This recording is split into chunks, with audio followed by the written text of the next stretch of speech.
রাজস্থানের জয়পুরে পেট্রোল পাম্পের কাছে ট্যাঙ্কারে আগুন, ট্রাকের ধাক্কায় বিস্ফোরণের ঘটনা। এখনো পর্যন্ত মৃতের সংখ্যা ৮ জন, অন্তত ৪০ জন আহত হয়েছেন বলে জানতে পারা যাচ্ছে। আহতদের মধ্যে অন্তত ২০ জন আশঙ্কাজনক অবস্থায় রয়েছেন বলেই এখনো পর্যন্ত খবর। অগ্নিকাণ্ডের জেরে বেশ কয়েকটি গাড়ি ভস্মীভূত হয়ে গিয়েছে।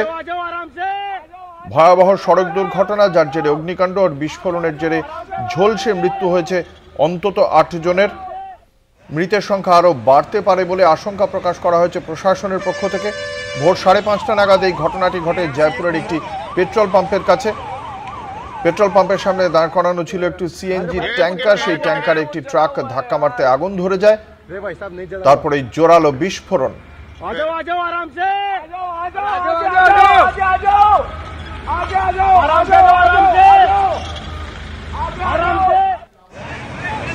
প্রায় ৩০০ মিটার জুড়ে বিস্ফোরণের প্রভাব পড়ে। একের পর এক গাড়িতে আগুন ধরে যায়।